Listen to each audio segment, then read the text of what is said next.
Bonjour et bienvenue à bord du podcast Automobile Propre avec Johan, Mika et un nouvel invité aujourd'hui. Nous sommes ravis de vous retrouver pour ce 18e épisode avec une actualité toujours aussi riche et passionnante sur la voiture électrique et de plus en plus foisonnante ces derniers jours. Bonjour messieurs. Salut Eric. Salut. Je vous parlais d'un nouvel invité, alors on va pas faire durer le suspense plus longtemps. Il s'agit de Pierre Desjardins, qui va assurer les fonctions de rédacteur en chef d'Automobile Propre. Salut Pierre. Salut. Oui, écoute, t'as tout dit. Moi, j'ai fait mes armes à Caradisiac, où j'étais encore la semaine dernière.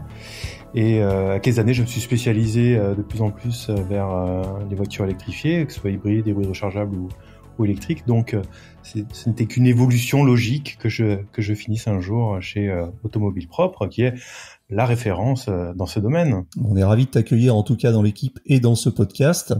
Johan, tu peux dire peut-être quelques mots justement sur cette nouvelle organisation ? Ouais, tout à fait. Déjà, je suis super content que Pierre nous rejoigne. Je pense qu'il a une expertise des véhicules électrifiés qui va vraiment être intéressante pour Automobile Propre. Donc voilà, je pense que c'est chouette. Et puis c'est l'occasion aussi de remercier Mika pour tout le travail qui a été fait depuis toutes ces années autour d'Automobile Propre en tant que rédac chef. Et c'est vrai qu'on en a parlé déjà depuis quelques mois avec Mika. On a lancé notamment Clean Rider, dont on a déjà eu l'occasion de discuter sur le podcast, qui est le média dédié aux deux roues et aux mobilités électriques légères. Et donc Mika va aujourd'hui se concentrer plutôt sur ce média-là en émergence, qui a besoin d'une énergie aussi pour être développé. Donc voilà, on a fait le choix de recruter Pierre au poste de rédac chef chez Automobile Propre, et Mika lui va pouvoir se consacrer sur Clean Rider tout en contribuant quand même de temps en temps sur Automobile Propre, puisque je pense que c'est un média et un secteur qui lui plaît. Mais Mika, tu peux peut-être préciser. Ouais, effectivement. Donc c'est un choix qui a été voulu, qui était discuté depuis déjà très très longtemps avec Johan. Je trouve ça, on peut même parler en années. L'idée, c'est de se concentrer, de structurer le groupe et de se rendre compte des limites aussi d'aujourd'hui, de porter plusieurs médias. C'est compliqué pour moi. À la fois Automobile Propre qui devient de plus en plus gros et Clean Rider qui a quand même des besoins de développement tant sur la partie technique que édito, où il faut aussi mettre des moyens dessus. Donc là, on se concentre. Donc je resterai, comme a dit Johan, un pied sur Automobile Propre sur certaines activités, mais beaucoup moins présent, et je vais me concentrer à fond sur Clean Rider, parce que l'objectif de Clean Rider, c'est d'en faire l'automobile propre du deux roues électrique d'ici quelques années. Donc il y a beaucoup de projets, il y a des gros challenges, donc il faut se concentrer à fond dessus si on veut y arriver. Donc moi je suis très content d'accueillir Pierre dans l'équipe, que je connaissais déjà, on avait déjà fait quelques essais ensemble. Donc c'est chouette parce qu'il y aura aussi des synergies entre les groupes, et accueillir quelqu'un avec le bagage et l'expérience de Pierre, ça va vraiment être chouette. Donc que des bonnes nouvelles, et on est aussi évidemment très content, Mika, que tu restes parmi nous et que tu te consacres plus précisément à Clean Rider. Alors rappelons juste Clean Rider, c'est cleanrider.com. Je vous rappelle que ce podcast est disponible sur toutes les plateformes comme iTunes, Spotify, Google Podcast et autres. Si vous l'appréciez, vous pouvez le noter. Cela nous ferait très plaisir et cela aiderait le podcast à gagner en visibilité. Allez, on va tout de suite dans le vif des sujets. Cet épisode est sponsorisé par MrEV.com, boutique en ligne d'accessoires de recharge pour véhicules électriques et hybrides rechargeables. Sur MrEV.com, vous trouverez toutes les solutions de recharge adaptées à votre véhicule électrique, notamment des câbles de recharge à la longueur personnalisée, ainsi que des bornes de recharge fixes ou mobiles. Si vous avez besoin de conseils, les experts de MrEV.com vous répondent par téléphone du lundi au vendredi de 9h à 17h. Pour en savoir plus, rendez-vous sur mr-ev.com. Aujourd'hui, on va parler de Tesla. Alors, il y a une grosse actu autour de Tesla sur les performances commerciales du premier trimestre. On va y revenir en détail. Et puis, on va parler encore une fois de recharge, parce que là encore aussi, ça se bouscule dans l'actualité avec beaucoup d'annonces qui sont très encourageantes. On va parler d'un mythe, la Porsche 911, qui pourrait peut-être finalement devenir électrique assez rapidement. Et puis, on va aussi vous parler des ventes de voitures électriques qui se rapprochent des ventes de celles du diesel. Et enfin, le sujet question technique, on va parler de cartes de recharge et de cartes de crédit pour recharger ces voitures. Premier sujet, donc, les ventes de Tesla. Alors Tesla a bouclé un trimestre record avec plus de 310 000 voitures livrées. Et puis, ça confirme un petit peu déjà un mois de février qui était très très bon et qui laissait pressentir un premier trimestre très intéressant pour la marque américaine. Et puis quelques autres actus, notamment l'ouverture de la Giga Berlin Mica. Effectivement, Tesla, c'est toujours pareil, pour de grosses actus chez Tesla, et même des résultats qui sont totalement à l'inverse du reste du marché, parce que le marché auto, il s'écroule entre la crise liée à la pandémie, la crise des semi-conducteurs et maintenant la crise ukrainienne. On voit que le marché auto vraiment se rétracte et Tesla est vraiment à l'inverse de la tendance. Plus de 310 000 livraisons sur le premier trimestre, c'est un record. Donc dans le détail, alors c'est forcément les modèles phares qui sont les plus livrés, les modèles S et modèle 3 et modèle Y qui ont fait plus de 295 000 livraisons. Alors il n'y a pas de détail, Tesla ne détaille plus la différence entre les deux modèles, mais en tout cas c'est une majorité écrasante des livraisons et voilà, ça montre quand même que la marque est en bonne santé malgré un contexte automobile qui est vraiment pas fameux. Et alors effectivement le gap est, si on regarde ces chiffres comme ça, la première remarque c'est que le gap est énorme, le fossé est énorme entre les ventes de Tesla Model Y et Model 3 et Model Y et les Model S et Model X. On a presque l'impression que ça sent la fin de règne pour les grosses, la grosse berline et le gros SUV de Tesla, même si on sait qu'avec les modèles Plaid qui vont arriver, les ventes vont peut-être un petit peu se relancer. Enfin, personnellement, j'y crois pas trop. C'est quand même des voitures qui commencent à être un peu vieillissantes, même si la technologie a été renouvelée avec les nouvelles versions. Et on se dit vraiment que Tesla a eu le nez vraiment creux en lançant une voiture, une berline compacte de moyenne gamme, même si le prix est finalement encore assez élevé, notamment sur les modèles Y. Donc c'est quoi? C'est la fin de la Model S et de la Model X? Je sais pas si c'est la fin, mais en tout cas, c'est vrai que Model 3 et Model Y, c'est quand même sur des segments beaucoup plus populaires. Et au final, Model S et Model X, c'est encore c'est des débuts timides parce elles sont toujours pas disponibles en Europe non plus. Donc, pour l'instant, c'est qu'aux États-Unis. Donc, ça s'explique aussi les faibles résultats. Mais effectivement, le gros des ventes, c'est sur des segments populaire et c'est sur ces deux segments sur lesquels sont placés la Model 3 et le Model Y. Et si on va dans le détail de modèles, alors c'est vrai que je te disais tout à l'heure qu'on n'avait pas les chiffres de vente entre Model 3 et Model Y. Par contre, on a les chiffres détaillés sur le mois de février en Europe et on s'aperçoit que donc c'est la Model 3 qui a été la voiture la plus vendue en Europe en février avec plus de 9 000 immatriculations, mais le Model Y qui va très fort, il est à près de 7 000 immatriculations. Donc là encore, le résultat est assez impressionnant, sachant que le Model Y en Europe, il y a que deux versions, il y a qu'une version qui était livrée jusque-là, c'est la long range. Maintenant, il y a la performance qui arrive avec l'ouverture de la Gigafactory de Berlin. Et demain, le Model Y sera sans doute proposé en version propulsion, une version moins chère. Donc là, il va encore monter en commande et en immatriculation.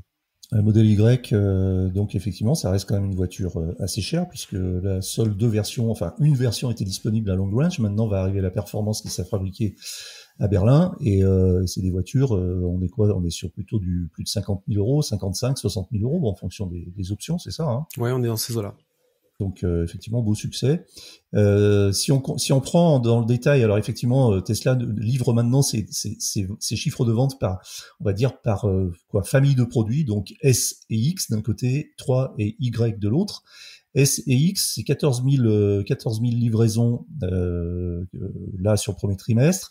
14 000 livraisons, si on fait une petite projection sur l'année, on va dire en gros 56 000, on va dire aux alentours de 60 000 modèles.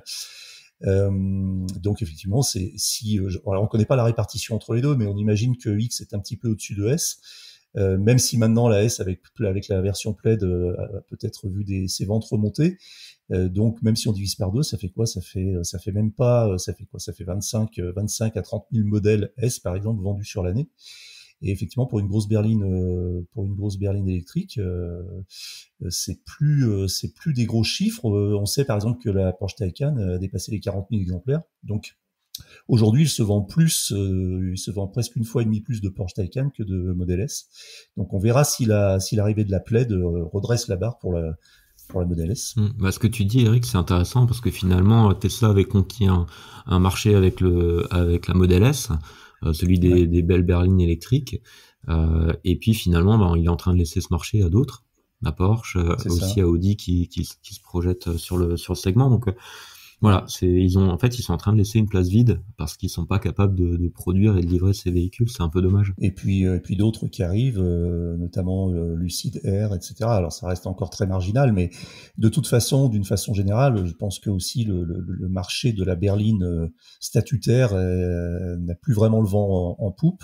Et on verra si ce segment d'automobile retrouvera de la vigueur avec l'électrification. Pour l'instant, c'est pas évident. Mais enfin bon, si on regarde les chiffres du Taycan, effectivement, il reste un peu d'espoir parce que c'est une voiture qui est quand même chère et qui se vend bien et même au-delà des objectifs qui avaient été fixés par Porsche. Donc voilà pour Tesla. Donc ça continue à bien marcher. Tant mieux pour la marque américaine. Les chiffres sont quand même assez impressionnants parce que la montée en puissance a été monstrueuse en quelques années. Et ça nous fait repenser aux années 2018-2019 où on se demandait si Tesla allait pas disparaître et si les capacités de production allaient permettre de suivre les commandes de la Model 3. Aujourd'hui, ces questions sont loin derrière, même si aujourd'hui on sait que pour avoir une Model 3, il faut compter à peu près 1 an de délai.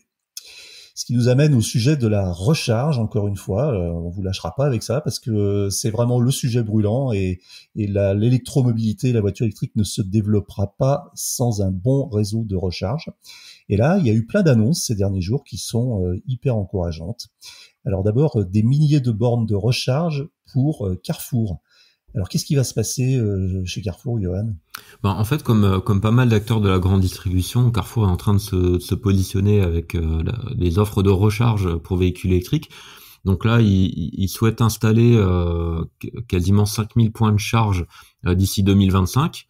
Pour ça, ils ont contractualisé avec 2 opérateurs qui vont donc déployer les bornes de recharge. C'est Driveco et Allego. Donc en fait, Allego, eux, ils vont déployer les stations dans les hypermarchés et Driveco, ils vont installer les bornes dans les magasins Carrefour Market. Donc ils ont vraiment segmenté en fait ces deux réseaux. Et donc Carrefour va marketer une offre au nom de Carrefour Énergie. Et donc les clients des magasins vont pouvoir se recharger sur ces stations. Donc au niveau des hypermarchés, ils comptent équiper à peu près 10 places par hypermarché et 5 places par supermarché. Donc voilà, ils ont déjà calibré un petit peu leur offre. La première station sera déployée début avril du côté de Troyes. Et donc Carrefour Énergie plutôt va proposer différentes formules de recharge. On n'a pas encore les détails des coûts exacts, mais a priori ça doit être une facturation au kilowattheure autour, on estime autour de 0,35 € du kilowattheure pour les bornes AC et 0,50 pour les bornes rapides. À voir si ces tarifs seront exacts avec la hausse du coût de l'énergie. Mais voilà, en gros, ça devrait tourner dans ces eaux-là, sachant aussi que les porteurs de la carte Pass Carrefour devraient bénéficier d'1 heure supplémentaire de recharge gratuite sur les bornes en AC. Donc voilà, une vraie offre qui vise certainement à fidéliser les clients et à rajouter un service supplémentaire, sachant que a priori, j'ai pas le détail du fonctionnement, mais a priori, dans ces cas-là, en fait, Carrefour met à disposition le foncier et c'est l'opérateur qui va venir investir dans les bornes de recharge et assurer le déploiement et se rémunérer avec les recharges qui seront effectuées. Donc moi, c'est un modèle que je trouve extrêmement sain parce que du coup, l'opérateur qui installe les bornes, il est motivé en fait, puisque sa rémunération en dépend, il est motivé pour que les bornes soient utilisées et donc qu'elles soient maintenues en service. Donc voilà, c'est un modèle que moi je trouve vertueux. Et j'ai l'impression qu'il est en train de devenir un petit peu la norme au niveau des nouveaux déploiements qu'on peut voir en ce moment. Alors, petite précision à l'attention des auditeurs qui sont pas forcément tous très au fait. Quand on parle de points de charge, il faut bien faire la distinction entre point de charge et station. Donc, les points de charge, c'est vraiment le nombre de bornes sur une station. Donc là, dans les chiffres, Carrefour prévoit d'ici 2025 environ 5000 points de charge répartis sur 700 stations. Donc 700 stations qui vont comprendre entre 5 et 10 points de charge selon leur implantation.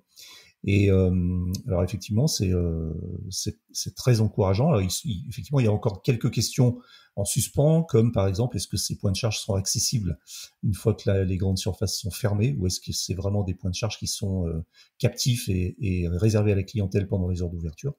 Donc il y a des questions comme ça, mais en tout cas c'est super encourageant. Et alors justement dans le même sujet, on a aussi la recharge sur autoroute qui continue à bien se développer avec des annonces ici là aussi qui sont hyper intéressantes. Donc là c'est par exemple Sanef, donc la société du Nord-Est, société des autoroutes du Nord-Est de la France, Sanef, qui vient d'annoncer qu'elle déployait 500 points de charge. Alors encore une fois, 500 points de charge, ce qui ne veut pas dire 500 stations, sur l'intégralité de ces aires de service cette année. C'est-à-dire, on parle de 2022, Johan. Oui, tout à fait. Ouais. Mais tu fais bien de préciser en fait ce que c'est qu'un point de charge, parce que c'est pas toujours bien compris. En fait, un point de charge, c'est même pas forcément une borne, c'est en fait la possibilité de charger une voiture. Donc tu peux avoir une borne avec deux points de charge qui permet de charger deux voitures, et ça permet de se dire Carrefour va pouvoir charger en instantané 5000 véhicules sur l'ensemble de son parc, et Sanef, donc qui vient d'annoncer ses déploiements, va pouvoir charger lui 500 voitures en même temps sur l'intégralité de ses aires de service. Donc je te disais tout à l'heure que Carrefour avait contractualisé avec Drive Eco et Allego. Là, en l'occurrence, la Sanef, elle a contractualisé avec Engie, Fastned et Total Energy pour opérer des stations de recharge rapide sur 72 aires d'autoroute. Avec, ça nous donne à peu près 7 bornes de recharge par aire.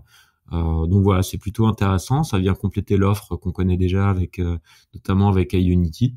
Donc tout ça, c'est une bonne nouvelle. Elles seront accessibles 24 heures sur 24, 7 jours sur 7. Donc là aussi, c'est important. Donc voilà, ça vient en fait ramener aussi un peu de concurrence, mine de rien, entre les différentes offres de mobilité. Et ce sera intéressant de voir finalement quels sont les tarifs qui sont adoptés par ces opérateurs sur ces aires d'autoroute. Est-ce que c'est des aires d'autoroute où on retrouve déjà des superchargeurs Tesla? Ça va être aussi une affaire à suivre. Donc tout ça me fait dire aussi que progressivement on va commencer à arriver vers une espèce de prix de marché, puisque un opérateur qui sera à un certain tarif, si en face il y a Tesla ou un autre opérateur, voilà, ils vont devoir adapter les prix pour être compétitifs. Et le client, quand il va arriver sur l'aire d'autoroute, il devra choisir finalement chez qui il a envie de charger. C'est un luxe assez intéressant quand on voit d'où on part. Bien sûr. Et alors, il y a quelque chose qui est assez intéressant aussi et encourageant. Alors, sans préjuger de la qualité des deux autres opérateurs qui sont Engie et Total Energy, moi, je constate que dans les opérateurs qui ont remporté cet appel d'offres, il y a Fastned. Et Fastned a une très bonne réputation. C'est un opérateur qui installe des stations de recharge d'origine néerlandais, qui a fait ses preuves en Hollande, en Allemagne et un petit peu en Europe du Nord, et qui aujourd'hui a ouvert plusieurs stations en France. Il doit y en avoir maintenant une petite dizaine, et qui va continuer à se développer grâce à cet appel d'offres. Et je pense que c'est une bonne nouvelle pour les électromobilistes, car c'est un réseau qui a un peu tout compris. Les stations fonctionnent bien, elles délivrent du haut débit, elles acceptent le paiement par carte de crédit, elles acceptent le plug and charge, c'est-à-dire on arrive, on se branche. Et tout ça est assez encourageant et pourrait peut-être même contribuer à élever le standard de façon à ce que tout le monde se mette un petit peu au diapason Mika. Tu voulais Moi, je pense qu'en fait, il y a un trait commun entre les annonces qui ont été faites là sur ces bornes, c'est que finalement, ces déploiements-là, ce sont pas anodins. Bon, il y a une dynamique de marché qui est là, mais il y a aussi une obligation réglementaire qui s'impose, notamment sur les aires d'autoroute. Mais je crois qu'aussi, alors j'étais en train de regarder sur les parkings de supermarchés, il me semble qu'eux aussi ont des obligations d'équipement maintenant.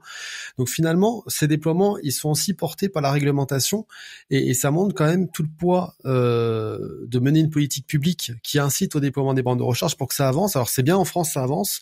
Je suis pas sûr que dans tous les autres pays européens ce soit aussi dynamique que chez nous, sachant qu'on a encore eu récemment un nouveau communiqué de la CEA, donc c'est l'association des constructeurs automobiles européens, qui a alerté une nouvelle fois. Ils font des alertes, je crois, tous les 6 mois, environ, c'est pas tous les 3 mois, en disant attention, on est encore à la bourre sur les bornes de recharge.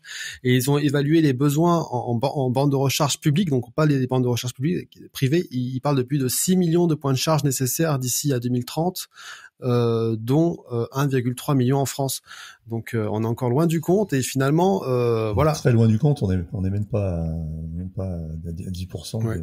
À peine, donc si on veut être dans une logique de massification de la voiture électrique, comme ce que veut la Commission européenne, il va falloir quand même aller beaucoup plus loin. Donc là, j'ai l'impression qu'il y a des déploiements, mais qu'on va encore avoir toujours des trains de retard parce que le marché va continuer d'augmenter. Alors je constate une chose, c'est qu'en fait sur les annonces dont on vient de parler, que ce soit Carrefour ou Sanef, on parle de en moyenne par station, on parle de 5 à 10 points de charge.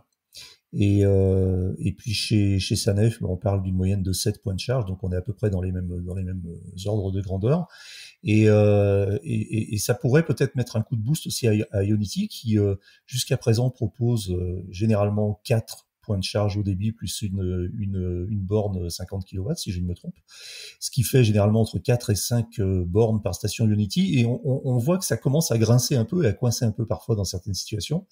Et même au niveau des consommateurs, souvent quand on lit les forums, on constate que les gens se plaignent souvent du fait que Ionity ne serait pas assez ambitieux dans son déploiement. Alors moi je suis pas d'accord, j'ai pas d'action chez Ionity, mais je pense que leur déploiement est assez remarquable, ce qu'ils ont fait en à peine 3-4 ans, et qui forcément ils répondent aussi à une logique de marché, et c'est bien beau de faire des stations avec 10 ou 15 stèles, mais enfin si généralement il y en a toujours qu'une ou deux la plupart du temps qui sont occupées, ça va pas être rentable.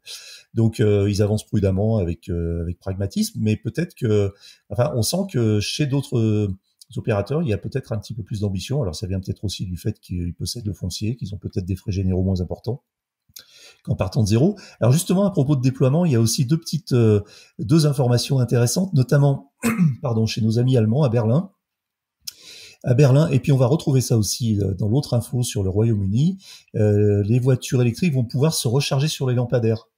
Et puis, alors, l'autre actu, c'est que le Royaume-Uni lance un grand plan national de déploiement de réseaux de recharge. Et qu'on sait aussi qu'au Royaume-Uni, il y a beaucoup de quartiers, notamment dans Londres, qui sont équipés de points de recharge sur des lampadaires. Ouais, effectivement, l'intérêt des lampadaires, c'est que c'est des équipements électriques déjà existants, qui sont en général à proximité des emplacements de stationnement en voirie. Donc c'est vraiment les lieux idéaux en fait pour poser des infrastructures de recharge, pour faire des déploiements massifs à moindre coût. Donc ça permet vraiment de ramener en fait un volume de bornes de recharge dans la ville de façon extrêmement rapide et finalement peu cher en fait. Donc c'est un vrai intérêt. Et on parle là de charge lente, hein, c'est-à-dire que l'idée c'est en fait d'apporter des solutions de recharge aux personnes qui vivent en milieu urbain, qui n'ont pas de solution parce que tout simplement soit leur voiture est garée dehors, soit il n'y a pas de recharge dans leur parking. Et c'est un début de solution. Alors il existe déjà, donc comme je l'ai dit, la même chose à Londres. Le plan à Berlin va concerner au départ 200 points de recharge, je crois, répartis dans 2 quartiers de la ville, de la capitale allemande. Et puis alors donc il y a ce Royaume-Uni, ce plan assez ambitieux au Royaume-Uni. Alors c'est un plan qui est à l'horizon 2030, puisqu'en 2030 les voitures thermiques seront interdites au Royaume-Uni. Enfin, la vente de modèles thermiques en tout cas sera interdite. Et donc on a un plan là qui est de 1,9 milliard d'euros. Et donc de l'investissement. Et alors ce que j'aime bien dans ce plan, c'est que le gouvernement anglais est assez aussi pragmatique dans la mesure où il dit c'est bien beau d'installer des points de recharge, mais il va falloir faire en sorte que ça fonctionne. Ça paraît basique, mais on a vu avec quelques expériences par ici que ça n'était pas toujours le cas. Très bien, mais on va suivre cette actualité de la recharge. Alors c'est aujourd'hui un des sujets les plus importants pour nous. On parle beaucoup de voitures électriques, mais suivre l'actualité de la recharge et des infrastructures est aussi passionnant finalement que le produit lui-même. Et à propos de produits, on va arriver sur le sujet du mythe, un des mythes de l'industrie automobile, c'est la fameuse Porsche 911. Alors, il était question qu'elle soit électrique, et puis après, Porsche a démenti, puis on a parlé d'une 911 hybride, et finalement, il semblerait que ça se concrétise, Pierre, et que on voit peut-être arriver prochainement une Porsche 911 100% électrique. Oui, alors là, Porsche, effectivement, s'attaque à un très gros morceau. C'est comme tu l'as dit, c'est un mythe, c'est une institution, la 911. Alors que les adorateurs du modèle se rassurent, hein, c'est pas pour tout de suite. Il s'agit pas de faire en plus seulement une 911 électrique. Ça sera pour la prochaine génération, donc ce sera après 2025. Et si Porsche doit produire une dernière thermique avant le coup de sifflet final, ça sera forcément une 911. Alors ça mène à une réflexion. Il y a des choses qui sont rassurantes. Déjà, c'est qu'on sait avec l'expérience de la Taycan que Porsche sait appliquer son expérience en matière de dynamisme à une électrique. La Taycan, notamment en version GTS, c'est vraiment un outil autant sur route que même sur circuit. Mais le challenge, ça va être de essayer de respecter en fait l'esprit de la 911, parce que c'était un véhicule très particulier déjà par son architecture moteur. La 911, c'est le 6 cylindres à plat. Donc là, on sait déjà. Et voilà, et ça c'est la deuxième spécificité qui va être liée à l'équilibre final, c'est le porte-à-faux arrière avec une répartition des masses qui normalement, et ça a toujours été un débat, ne devrait pas fonctionner, et pourtant fonctionne très bien et donne une voiture qui offre des sensations, une efficacité extraordinaire. Comment Porsche va arriver à rendre une 911 électrique et qui reste une 911, c'est-à-dire que ce soit pas non seulement une bonne électrique, mais une bonne 911, c'est un challenge qui va être fascinant à suivre. Et moi, j'ai bon espoir. Je pense que Porsche peut arriver à le faire. Ils ont des développements avec des solutions techniques. Hein. Ils sont notamment liés via Volkswagen au développement des batteries solides. Donc, il peut y avoir à ce moment-là qui concernent directement la maîtrise de la masse et donc de la répartition qui va avec. Il y a un autre élément aussi qui peut être rassurant. Moi, notamment, j'ai pu essayer des modèles de développement de chez Audi, donc du même groupe, sur base de l'e-tron, donc le SUV qui est pas censé être quelque chose de spécialement marrant à conduire, mais il y avait notamment sur ces modèles d'essai de nouveaux dispositifs de traction et vraiment de modes, alors il le disait pas, mais c'était des modes circuits et qui transformaient vraiment littéralement l'équilibre de cet e-tron. Donc je rappelle qu'il y a un SUV dont c'est pas forcément, on l'attend pas forcément là, et on arrivait à quelque chose de très excitant à conduire. Donc si on applique ça dans le format d'une 911, on peut arriver à quelque chose de vraiment extraordinaire. Est-ce que ça sera toujours une 911? Ça, à mon avis, c'est le début d'un débat et que ça sera probablement un débat sans fin. Mais je crois qu'Éric, toi aussi, t'as une vision, tu connais bien la 911, et moi, j'aimerais bien avoir ton avis là-dessus, justement. Bah en fait, moi j'ai toujours cru dans la capacité de ce constructeur Porsche à évoluer avec son temps et même à anticiper les tendances. Ils ont prouvé par le passé qu'ils étaient capables de faire des voitures qui parfois avaient beaucoup d'avance sur leur temps. Et quand le Taycan a été annoncé au salon de Francfort 2015, si je me souviens bien, sous la forme de la Porsche Mission i, j'ai tout de suite eu un coup de cœur en me disant, je l'avais dit dans des articles, c'est ça la nouvelle 911, ça sera la 911 électrique. Et en fait, ce que je me dis, c'est que finalement, il n'y a pas grand-chose à faire pour Porsche. Alors c'est facile à dire quand on n'est pas un industriel, mais il n'y a pas grand-chose à faire pour Porsche pour transformer l'essai et faire une 911 électrique qui sera finalement, pourquoi pas, une déclinaison du Taycan, un petit peu plus léger, un petit peu plus compact, en enlevant 2 portes. Parce que quand on a eu l'occasion de tester le Taycan, moi j'ai eu la chance d'essayer toutes les versions sauf la GTS, et notamment la Turbo S, la Turbo et même la 4S, et même la Taycan entre guillemets de base avec simplement un moteur à l'arrière et des roues arrière motrices, donc un peu plus légère. Quand on a essayé ces 4 versions, on est assez stupéfait par le coup de maître que ça a été pour une première itération électrique de la marque, 100% électrique. Et j'ai vraiment eu l'impression, à chaque fois que j'ai fait à peu près en tout 2000 km au volant de différents Taycan, sur différentes conditions. J'ai fait de l'autoroute, de la route, même du circuit. J'ai eu vraiment l'impression de retrouver les sensations de la 911. Mais vraiment, à part le bruit du moteur, et encore, puisqu'avec le Sport Sound électrique, l'électric Sport Sound, on a une petite émulation de ce que peut être un bruit en même temps de science-fiction et en même temps un petit peu un bruit de thermique. Et vraiment, j'ai été très étonné de la capacité de cette marque à produire une voiture pour une première électrique qui est vraiment bluffante. Et d'ailleurs, je le disais tout à l'heure, mais elle est devenue la première berline électrique aujourd'hui en termes de vente au monde. Je crois même qu'elle fait partie des premières, voire la première vente chez Porsche, ou alors, en tout cas peut-être même devant la 911, ça c'est sûr.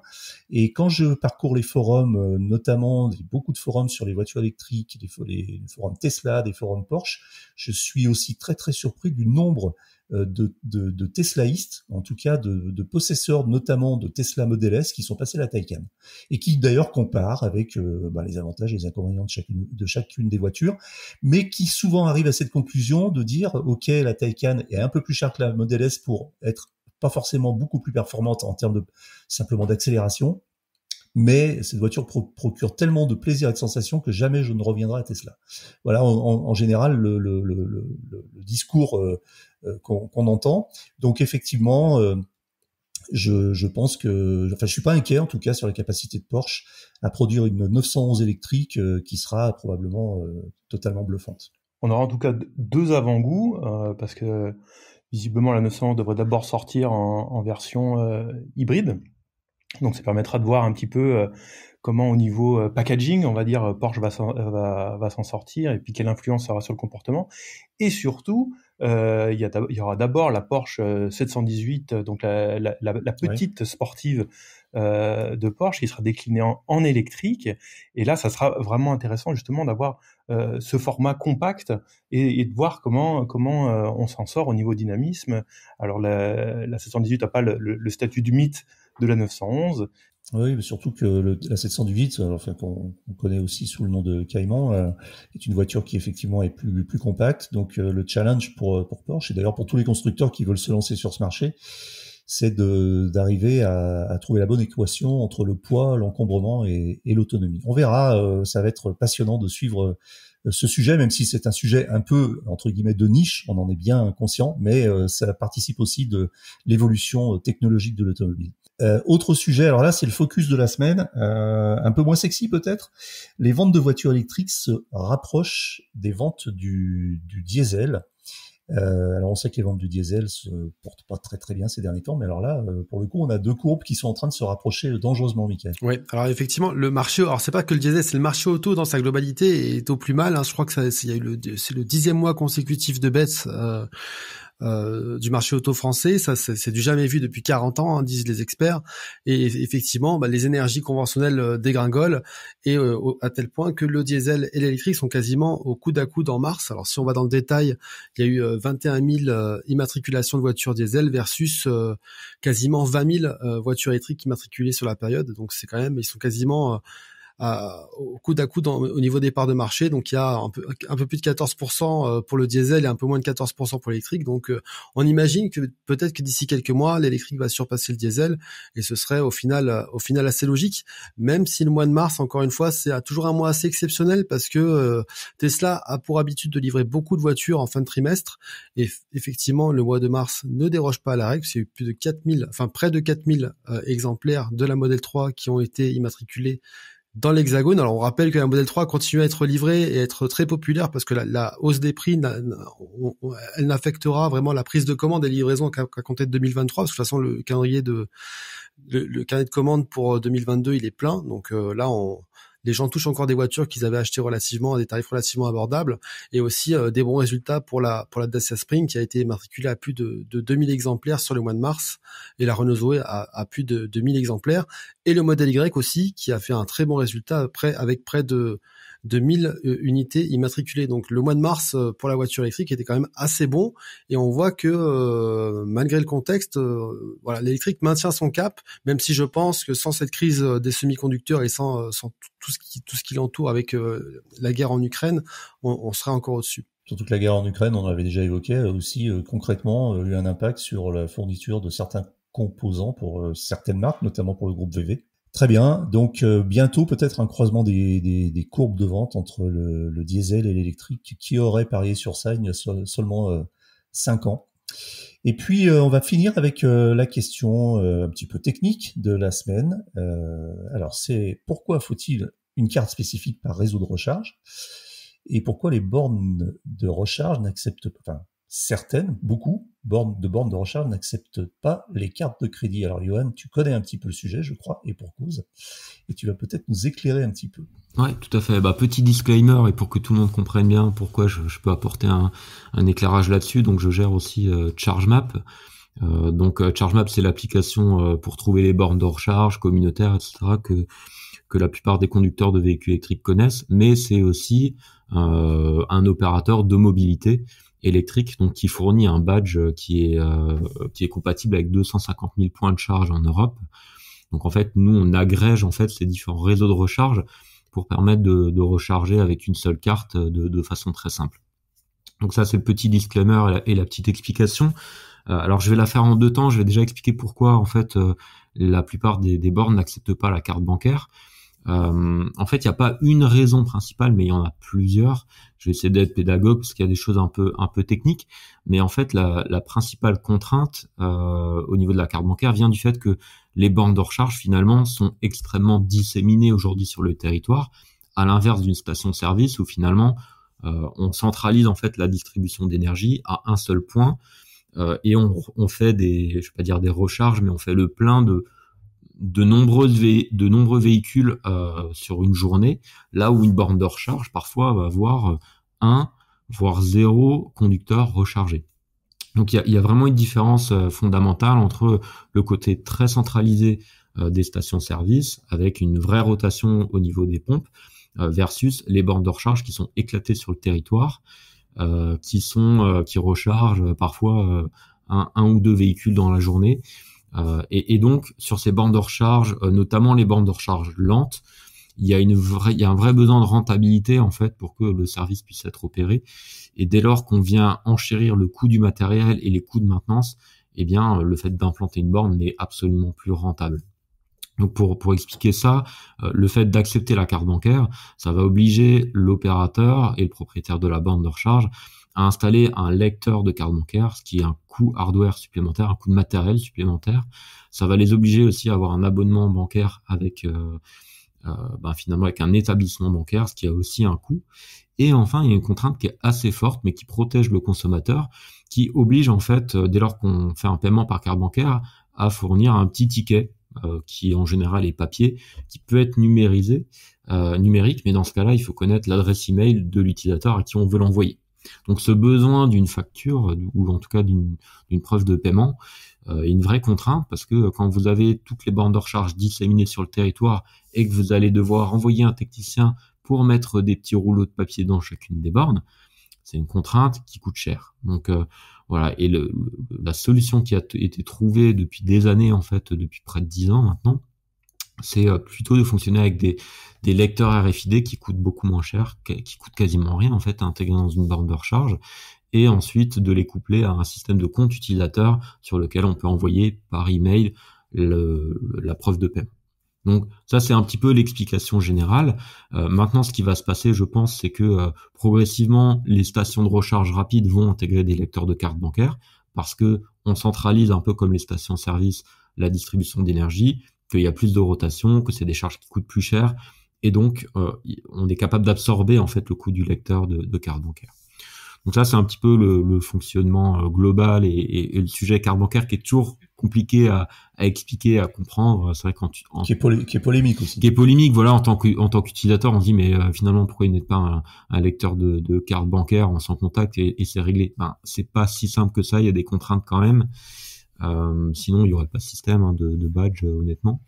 Bon, merci Johan pour ces explications, c'est clair et alors franchement on n'imaginait pas ça, notamment une question de coût, puisque dans notre esprit un lecteur de carte bleue ça coûte rien ou en tout cas c'est amorti par la consommation, mais en fait non.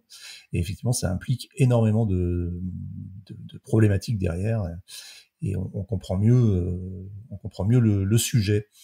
Avant de se quitter, un petit mot d'un de nos auditeurs, Jean-Marc, qui nous a écrit au sujet de l'interview de la semaine dernière concernant le rétrofit. Alors Jean-Marc a l'air de connaître assez bien la question et nous explique que le rétrofit est un marché probablement intéressant mais très difficile en fait, puisque d'une part il est très concurrentiel et d'autre part il nous explique qu'une fois qu'un rétrofiteur a acquis l'accord sur un modèle de véhicule, l'agrément qu'il a payé tombe dans le domaine public, donc tous les autres rétrofiteurs ou garagistes spécialisés peuvent à leur tour faire ce rétrofit. Or, pour par exemple un RAV4, un Toyota RAV4 de l'année 99 ou même un modèle année 2002, ou pour un combi VV de la même année, c'est pareil, à chaque fois c'est 30 000 €. Donc il faut en fait payer 30 000 € pour obtenir l'homologation et la possibilité de rétrofiter un modèle. Et une fois qu'on a payé ces 30 000 €, ça tombe dans le domaine public et tout le monde peut rétrofiter ce modèle. Donc c'est une sorte d'homologation de groupe, mais payée par une seule personne. Ce qui pose vraiment un problème. Et comme le dit Jean-Marc, il faudrait vraiment regarder cette réglementation et peut-être la modifier parce que dans l'état actuel des choses, elle a plutôt tendance à bloquer le marché qu'à l'aider à se développer. Très bien, je crois qu'on a fait le tour de l'actu pour cette semaine et cette quinzaine. C'est terminé pour aujourd'hui, mais l'actualité de la voiture électrique ne s'arrête jamais. Retrouvez-la heure par heure sur automobilepropre.com. Pensez bien à vous abonner via votre plateforme préférée afin de ne rater aucun épisode. Et n'oubliez pas de noter le podcast sur les plateformes, c'est le meilleur moyen de nous soutenir et de nous faire connaître. N'hésitez pas également à nous faire vos retours, remarques et suggestions à l'adresse podcast@automobilepropre.com. Quant à nous, nous vous disons à la semaine prochaine pour un nouveau numéro de Automobile Propre, le podcast. Salut!